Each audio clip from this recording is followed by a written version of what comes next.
of Hawaii.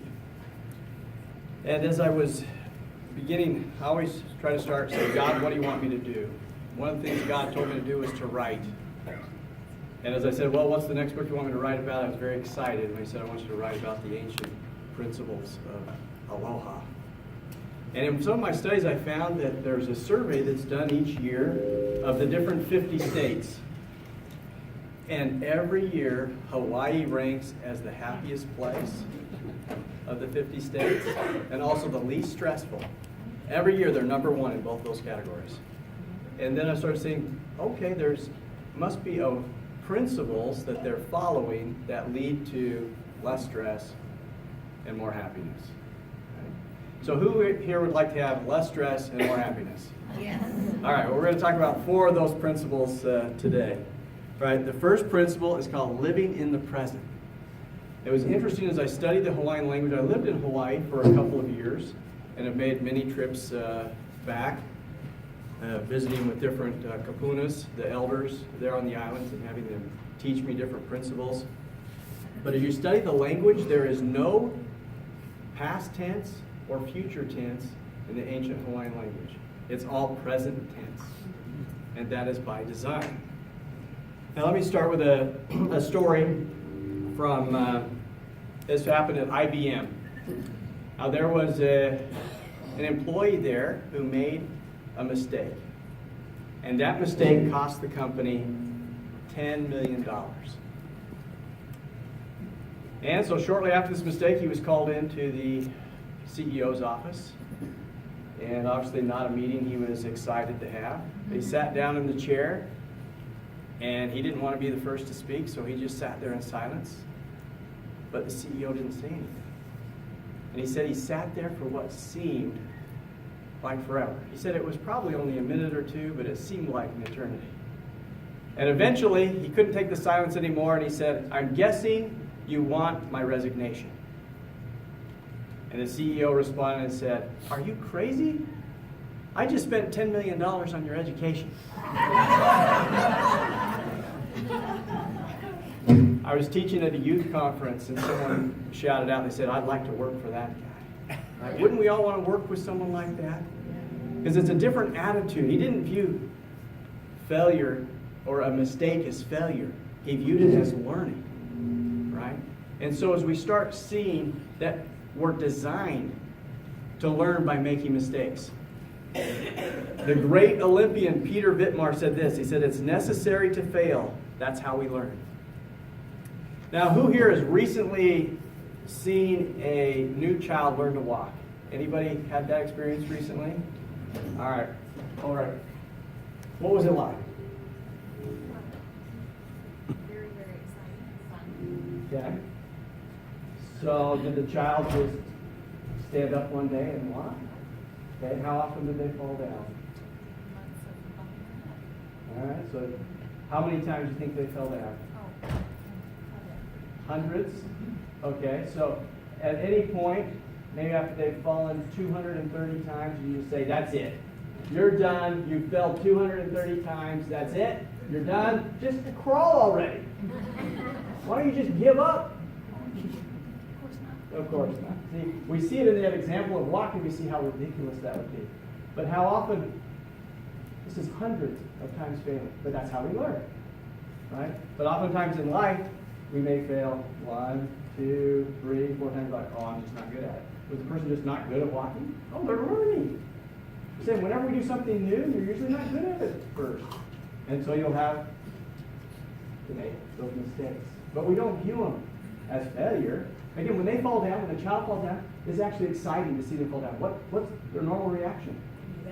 They laugh and they smile. It's an exciting thing. But what do we typically do when we make a mistake? Cry or mow or like, oh, I don't want to do that again. But the child will hop right back up. They're happy. They try again. Right? So I saw everybody here walking. So you've all learned that principle. Right? So we need to just now apply that same principle we've all learned in learning to walk to business and every other aspect of our life. Okay? So failure is a part of learning. Don't be afraid to fail. The formula for success is to try until you succeed. Now I'll share a quote with you from one of the Hawaiian elders. This was a principle that he shared with me. He said, to fulfill the measure of your creation, you are to live with joy. To enjoy the present, you must let go of the pains and guilt of the past and eliminate the worries of the future. So that's Aloha principle number 1, is to live in the present. Okay? Learn from our mistakes, but live in the present. Introduce our next principle. Share a story that actually happened here in, just south of here in Salt Lake City. So I was invited to speak to at a high security youth prison in Salt Lake City. And so I showed up on the appointed day and time, and as I arrived, I was impressed by the security. I had to go through many levels of security to even get into the building. And then once I was in the building, I had to go through several more layers of security. I couldn't even take in a pen or pencil with me. My keys, anything, they said it could be used as a weapon. I was like, okay. So I get through all these things and get into the room where they then invite the youth and the guards into the room for me to teach.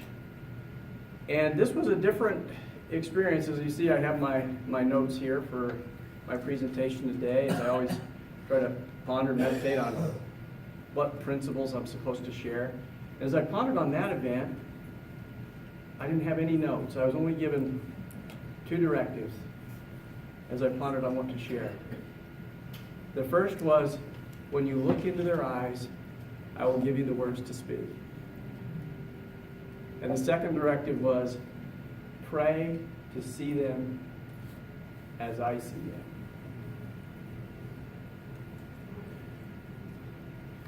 And as I stood up to speak, and there was just a moment of quiet as I looked into their eyes, all I felt was love. And I didn't see a bad kid in the room.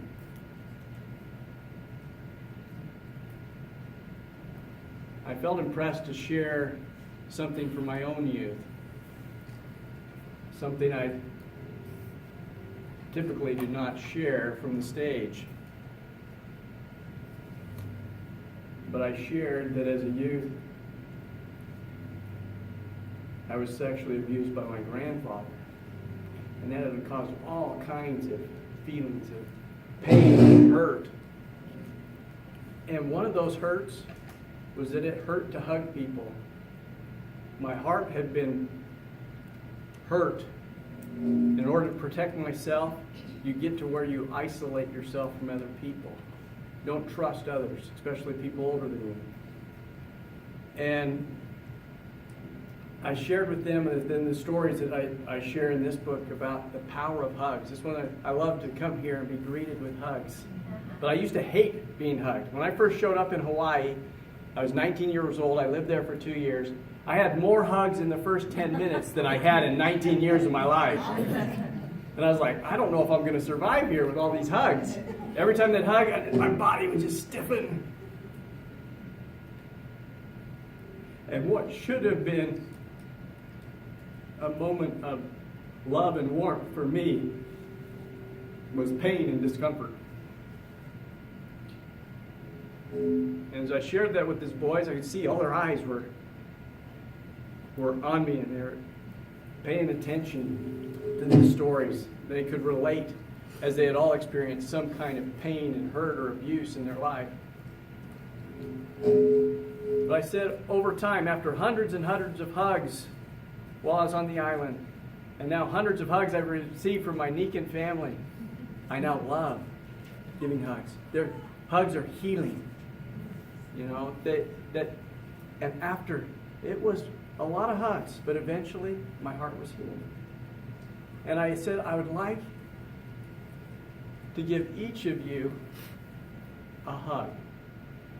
And you could see some of the guards were like, well, this isn't going to go over well. You could see their body language, but the kids were still, and as I started even making the suggestion, one of the kids came up and was standing right at my side. And I continued to explain, he wanted the first hug. And so I gave him an embrace. And I said, I love you, brother. Words that I wouldn't have been able to say, decades earlier. But then I was still shocked. He squeezed me back and he said, I love you too. And it's still surprising for me to hear that. And then, without direction, different boys started coming up. And I embraced each of them. I said, I love you, brother. And they said back, I love you too. Each boy came up. And there was one boy who was hesitant to come up. But now he had positive peer pressure. They're all like, go up, give him a hug. And you could tell. And afterwards, I found out that he was in there for drive-by shootings. And had actually shot people. And so I was like, okay, that's probably not a big hugger. But he saw what was happening. He saw the other people. And he felt something. He started to see himself as God sees him, not as the world sees him. And he saw something special happening, and he came up. And again, I gave him a hug. And he was a little stiffer, a little more resistant. And I said, I love you, brother. And he squeezed me back. And he was the only one who didn't say, I love you, too. But I could tell it was a step in the right direction for him. It took me a long time before I could ever say those words back to someone. But then they said, well, we want the guards to come up. And one of the guards was a big 300-pound Polynesian. And he came up, and mana is the word for spiritual power. And I gave him a hug, and I said, oh, this man has great mana, great spiritual power. I gave him a big hug, and he squeezed me back, about broke my ribs. I said, I love you, brother. I said, I love you too. Then they got on their radios, the other guards, and they said, we need to get all the other guards here and have them get a hug. And they then said, there's this one guy, there's no way he's going to give him a hug. And they got on the radio, so the other guys started coming in. As they came in, we gave them hugs. And then the one guy came in, and they said, this was the guard, there's no way. And he came in, and there were still some other guards getting hugs. And he came up, and he got a hug, and all the boys cheered as he came up. And maybe he was in, again, I don't know all the background, but maybe he was one that was a little hard on the boys, or one that they just would see as the tough guy. But we saw that in that moment, a transformation come in that room when they started to not see themselves as the world saw them, or the labels that had been placed on them, but when they saw themselves as God saw them, and as someone else could see them as God sees them. And so that's Aloha principle number 2. See yourself and others as God does. Well, the next story I'll share to introduce the next principle. While I was living over there, when there was someone who was negative or criticized, they'd say, don't listen to them, they're a crab. And I'd be like, what does that mean? And I heard it a couple times, and one time I asked, I was like, what does it mean when you say that person's a crab? And they're like, well, when you catch crabs and you put them in a bucket, if there's one crab in the bucket, he'll climb out and escape. So you need a lid when you have the first crab, but once you put the second crab in there, you don't need the lid anymore. Because when the crab tries to climb out, the other one will reach up and pull it back in. And I saw that when I was over there. I was like, I got to see this. And you put the crabs in the bucket, it's the craziest thing. And as you get multiple crabs in there, as one tries to climb out, one will just pull them back in. And so it's called the crab mentality. And so when there's someone that is criticizing someone else, trying to tear someone else down, they call them a crab.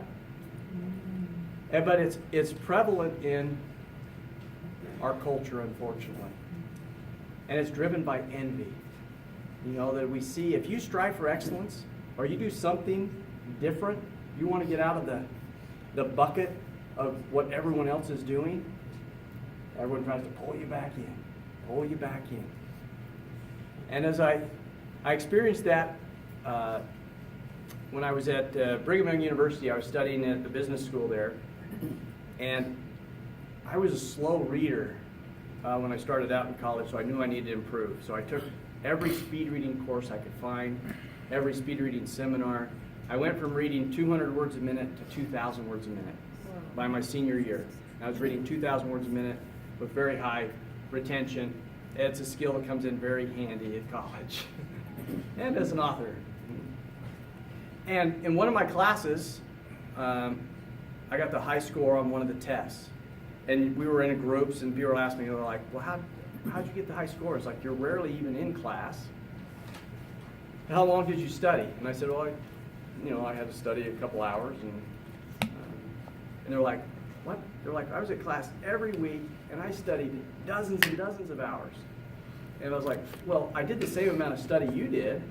I just did a lot faster. I was like, if I wouldn't have spent those 2 hours of study, I would have gotten an F2. I just now, as a senior, I could do in 2 hours what it used to take me 20 hours to do. I can read 2,000 words a minute instead of 200. And they're like, and I thought the question would be, oh, how do you do that? Teach me, right? Because whenever I saw someone with a skill or attribute I wanted, I'd say, hey, will you teach me how you did it? But that wasn't the reaction. They're like, oh, you're a cheater. Like, we don't want you in our group.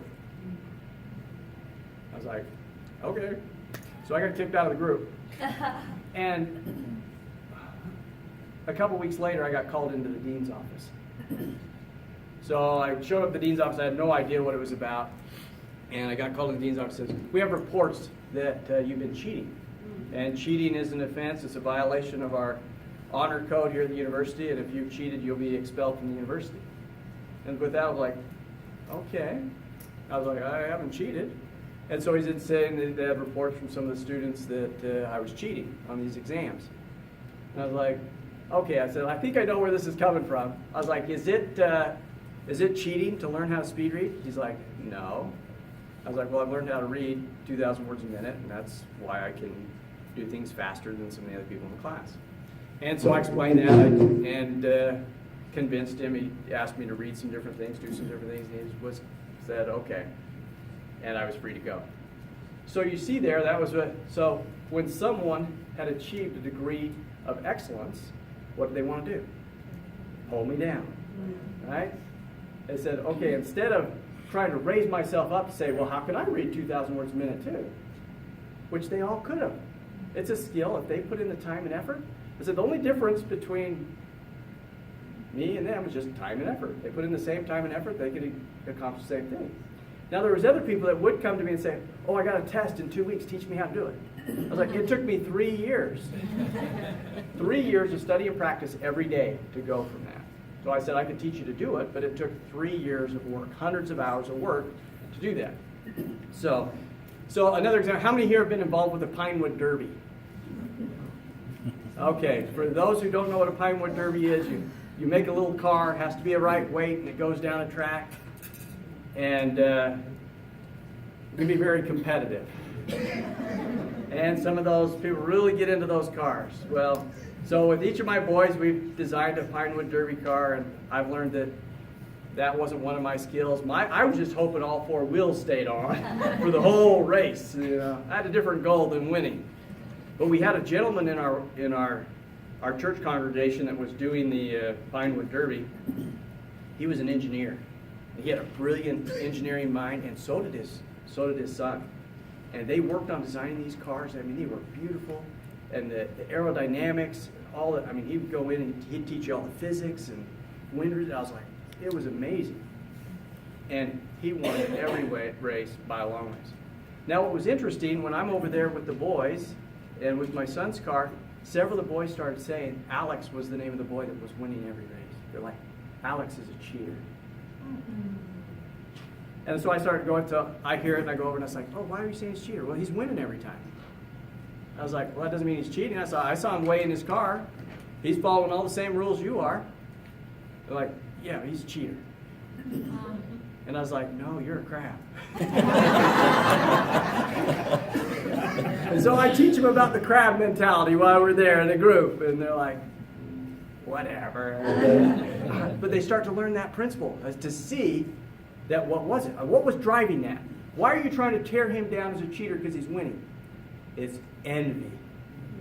Envy. It's pride. Pride from the bottom up. Often they look at those who are winning the race, and what do? Instead of saying, how do I lift myself up? We say, I'm going to tear him down. Right? It's destructive envy. You said, I can't handle the fullness of his cup, so I'm going to dump it over. Right? But does the fullness of his cup change your cup at all? No. But often that's what destructive envy is. And we see examples of it all the time. A couple years later, I was visiting a friend of mine in St. George, and I saw a trophy. His son had won the Pinewood Derby. And so I said, oh, I got to ask about this. And I was still doing Pinewood Derby, so I went, what do? I said, teach me how you built a winning Pinewood Derby car. I haven't figured that one out yet. And he showed me the books that he had bought, the equipment he had bought to polish the wheels and polish the axles. And I was like, wow. And he said, well, I didn't know how to do any of it, but I got this book and I just followed what it did. And my son and I, we built a winning Pinewood Derby car. I was like, fantastic. I got a copy of the book, and we, try to go through those things when we were building our next Pinewood Derby car. But I said, how many people asked you how you built a winning Pinewood Derby car? He said, you're the first. I said, how many people called you and your son a cheater during the Pinewood Derby? He said, many. And again, this is at a church congregation. That destructive envy, we find everywhere. Okay. So here's a quote on it. It says, "Envy blinds you to your own giftedness and uniqueness. God didn't make you to be like somebody else. God made you to be you." Eliminate the crab mentality. All right, who here can tell me who Roger Bannister is? I know many of you heard me tell stories about Roger Bannister. Who's Roger Bannister? All right, yeah, the first one to run the mile in under 4 minutes. Okay? The record had stood at 4 minutes, 1 second for 11 years. It was said it was impossible. And that it wasn't physically possible, but that it was also dangerous to their health if they tried to run a mile in under 4 minutes. Well, Roger Bannister set the goal to run the mile in under 4 minutes. He got a picture of him crossing the finish line after one of his mile races. And he wrote on that picture 3 minutes, 59 seconds, and put it where he'd see it. He then started visualizing every night before bed, running the race and finishing in 3 minutes and 59 seconds. Well, eventually, the day came for the big race, and he ran the mile in 3 minutes and 59 seconds. And broke a record that had stood for 11 years. The impossible record to beat. Now, what was interesting with this story was that 46 days later, Roger Bannister's record was broken. And when Roger Bannister was asked about his record being broken so quickly, he said this. He said, there was a mystique, a belief that it couldn't be done. But I believe it was more of a mental barrier than a physical barrier. Once he had broken the mental barrier, and the athletes had saw it was possible, it was now only 46 days until the next athlete broke it. And now there's been thousands of athletes that have run the mile in under 4 minutes. Right? But since it was believed to be impossible, that record stood at 4 minutes, 1 second for 11 years. Now I give the background of that story for this story. One of my favorite stories. So after you now have the two athletes, only two athletes in the world who have run the mile in under 4 minutes. And they said, we got to have these two individuals race each other. And they had the event held in British Columbia, in Canada. The stadium was filled with 35,000 people. They had it broadcast on TV and radio, and they dubbed it the Miracle Mile. As that we now have, they were both at the top of their conditioning, as they both recently broke the 4-minute mile. And Roger Bannister said this. He said, Landy and I, so John Landy was the individual who broke the record, we're the only two runners who have broken the 4-minute mile, and we're both at the peak of our training. There had never been a race like this. The stadium was filled with one of the most enthusiastic crowds I'd ever seen. The setting was perfect. So these two runners line up to compete in the mile. And John Landy leads for the first 3 laps. And at the start of the 4th lap, John Landy has a 10-yard lead on Roger Bannister. And as they're coming around the last bend, John Landy looks over his shoulder to see where Roger Bannister is. And as he turns to look, at that moment, Roger Bannister passed him. And a photographer caught that moment.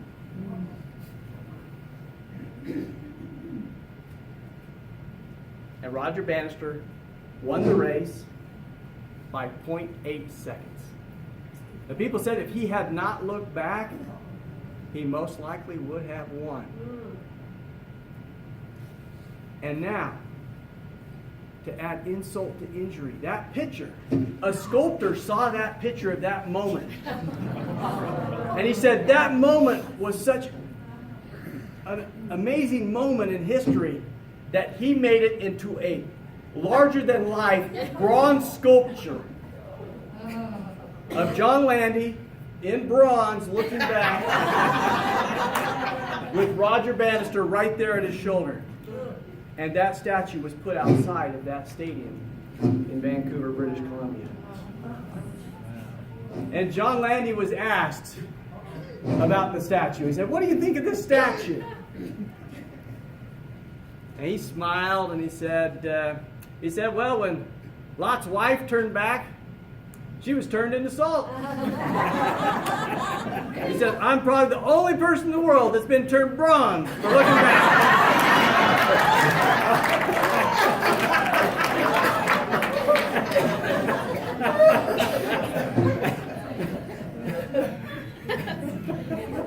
So I share that story to teach this principle. That don't compare yourself to others. Just do your personal best. Right? If he had focused on his race and doing his personal best, he would have won. When we start worrying about what other people are doing, comparing ourselves to others, it detracts from our own best effort. Our own unique gifts and talents. We've all been given unique gifts and talents. We all have ways to make this world a better place that only we can accomplish. Right? And so as we start looking to say, well, how can I make the world a better place, instead of, oh, look at this person's gift, or look what they're doing, it then detracts from our focus and our accomplishments. All right, well, a few years ago, when my children were younger, we rented a movie from the library. And it was a cartoon, and it was a cartoon we had never heard of, but the kids picked it out, and so we started watching it, and it was propaganda. I'm watching it, and I'm like, wow. They had a superhero, but it was all about, population control and these different concepts. And I was like, wow, that's interesting. I was like, there's nothing subtle about this. At the end of the cartoon, the superhero comes onto the screen. He says, "Kids, you can be a superhero too. Only have one child when you become an adult." Oh. Yeah. And that's what I did. I was like, what? I was like, and so it was a good time for me and my children to have a discussion. And so it's like, okay, there's two mentalities in life. You have an abundance mentality that you can build and create and grow. There's also a scarcity mentality. that there's a fixed amount of resources, right? And so if there's a fixed pool of resources, well, if someone gets more, well, then it means someone has less, right? And so scarcity and population, if you have a scarcity belief, then you say, well, if we reduce the number of people, then we'll increase people's prosperity, right? Because now there's fewer people to share this pot. So obviously the makers of this cartoon had a belief in the scarcity mentality. So we're teaching our kids about the abundance mentality, and we're saying, no, you can have as many children as you would like when you get older and still be a superhero. But as I thought on that, I wanted to get real life numbers. Say, is it true? Okay? Is there evidence for the abundance mentality? I looked at the United States from 1960 to 2000. The population of the United States doubled during that 40-year period. Okay? So, if we had a fixed number of resources, what should happen to the income of the households in the United States? You have twice as many households? Pretty simple math, right? Income should go in half. Well, you can look at the income numbers in those stats, and I adjusted them for inflation. And so during that same 40-year period, average household income went up 77%. Okay? So instead of going in half, it almost doubled. Right? So, but how's that possible?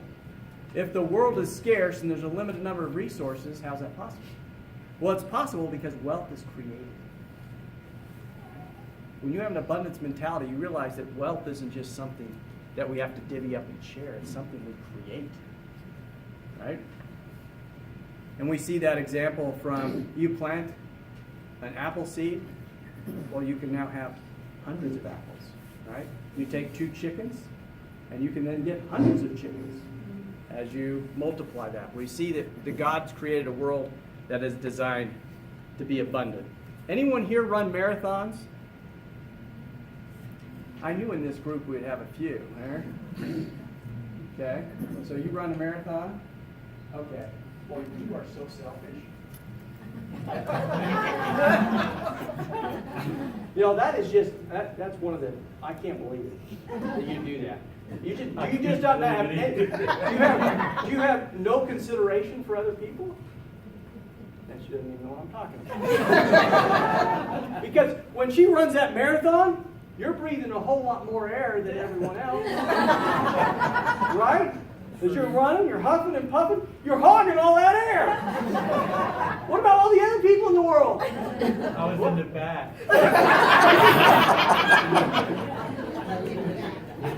Okay, so you weren't as bad as the people in the front. You're still bad. Right? So we see with that how ridiculous that sounds when we get mad at someone for breathing more air. Why do we not have a scarcity mentality with air? Because it's abundant, right? There's enough for all of us, right? Now, is air created? Yes, air is created, and it's created in abundance. So the fact that she runs marathons and has more air than I do, well, I don't get mad because it doesn't detract. I still have as much air as I want. And if I want to go run a marathon, I could. I just don't want to. Yeah?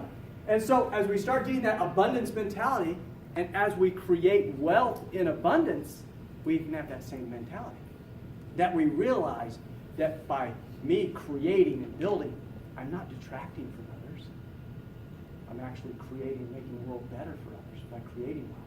Again, we can create more air. We can plant more trees, right? It's created in abundance. And that can be the same with wealth. So with all those stories tied to Aloha principle number 3, which is live with an abundance mentality. So all those things, the crab mentality, comparing ourselves to others, they all go back to a scarcity mentality is the driver of some of those behaviors. So as you start living with an abundance mentality, you will start viewing the world differently and start living with more aloha. All right, well, my final story comes from a friend of mine. Who here has heard about little giant ladders. Okay, we got quite a few. Okay. So my friend was an inventor. And one of his inventions was the little giant ladder. And a lot of people thought he was crazy. I mean, it took over a decade for him to really make it with the little giant ladder.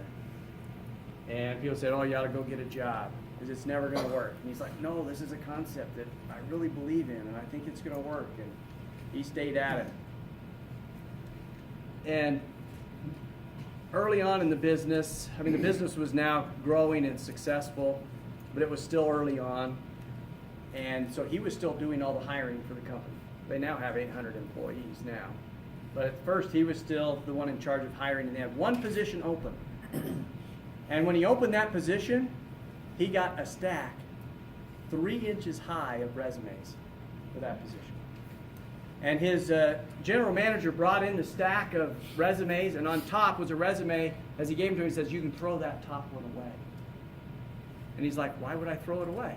He's like, you don't want to hire that guy. He's like, well, why wouldn't I want to hire him? He's like, because he was a police officer, and he stole stuff from people's car, and he served 5 years in prison. So he's not going to be someone you want to hire. He said, well, that piqued his interest. So he looked at it. He says, as I looked at this guy's resume, he says, I didn't see a criminal. He said, I saw a man who had served in his community. I saw a man who was a Boy Scout. I saw a man who was a father with 4 kids. And so he said, I decided to call him in for an interview. He said when he showed up, as he came into the door, he said he almost filled the door up. He said he was a big, strong man. As he came in for his interview, we asked him different questions as you would in a normal job interview. And he said he saw in him a humility and a desire to work that he rarely saw. And so he hired him. And he said this guy was one of the best workers he had had. He got promotion after promotion and raise after raise. And one of the days he went in, he said he had a master key for the building. And he gave it to the gentleman. He says, you're going to need this with his next promotion. And he's like, what is it? He said, it's a key to the building. Opens every door, including my office. And this gentleman said, we need to talk. And he pulled him aside, where there's no one else around. And he said he looked down and he was fidgeting. Now Hal Wing, that's my friend that started the Little Giant Ladder Company, Hal said to him, he said, are you trying to tell me that you used to be a police officer and you served 5 years in prison? And he looked up and he looked in his eyes. He said, you knew? He's like, yeah, I knew. He said, you hired me anyway? He's like, yeah, I hired you anyway. He said, why?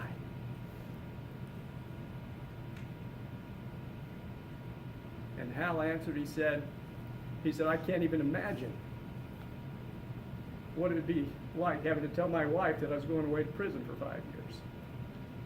I don't know what it'd be like to be away from my children for 5 years in prison. So I can't imagine what it was like in prison.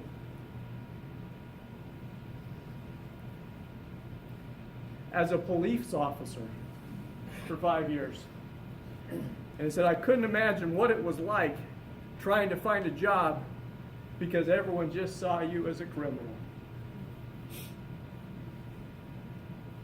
He said, when you came in for your interview, he said, I saw someone who was truly sorry for what they had done.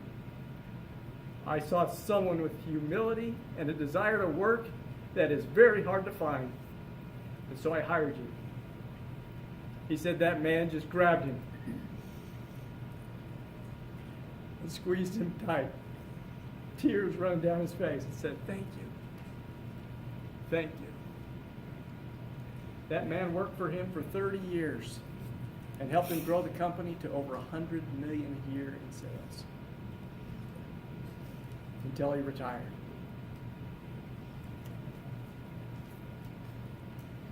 And with that principle, that story, is Aloha principle number 4. View people by their potential, not by their past. As I was driving down here today, I was listening to a book called The Book of Joy by the Dalai Lama and a Catholic Archbishop. Wonderful book so far. One of the principles that's in there that tied with the Aloha principles, he said, one of the keys to joy is generosity.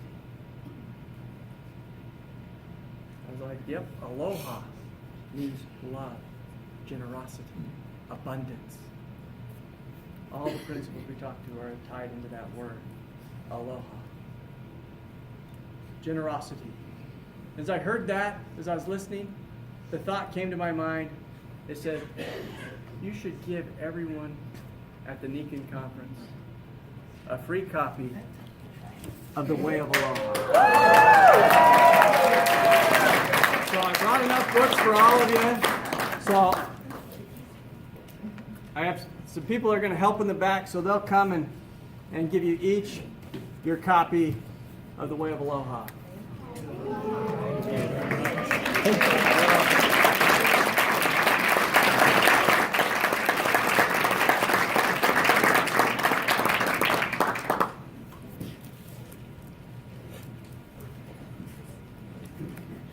The key to joyful living is service, giving, love. So, thank you for your guys' friendship, love. So with that, we'll review the 4 principles we've talked about today. So Aloha principle number 1 is to live in the present. Okay? Let go of the pain and guilt of yesterday and eliminate the worries of the future. Live in the present. Aloha principle number 2. See yourself and others as God does. Pray and ask that question. Help me see this person as God sees them. But sometimes the hardest person to see as God sees them is ourselves. So again, ask that question to see. Help me see myself as you see me. Okay, Aloha principle number 3. Live with an abundance mentality. All right. Okay, have any of you guys ever met a crab? All right. Now you'll know what it is. It's very helpful. When you're striving for excellence, when you can recognize it for what it is, it makes it less painful when someone's trying to pull you back in the bucket. And it helps you get out of the bucket faster and easier when you recognize that crab mentality. But also to recognize it in yourselves, because we all have that same tendency. So when you recognize if you're criticizing or trying to pull someone else down, you're like, catch yourself. Say, no, I'm not a crab. I live with abundance. All right? Okay, Aloha principle number 4 is to view people by their potential, not by their past. I wouldn't be where I am today if there wasn't people who believed in me when I didn't even believe in myself. Okay. We'll close with this final principle. As some people say, well, yeah, I would be, less stressful and happier if I lived in Hawaii too. Right? They say, so the solution must be for us all just to move to Hawaii. Right? But there's people in Hawaii who are stressed and sad, So when I was talking about that concept, because a lot of people think that this stress-free living and the joyful living that's found in the islands was because of where they were living. And I was talking about this concept with one of the Hawaiian elders, and he gave me this important piece of advice, and this is what I'll close with. He said, Hawaii is not the least stressed and happiest place in the world because of where we live, but because of how we live. Paradise is not a location. Paradise is a way of life. Thank you.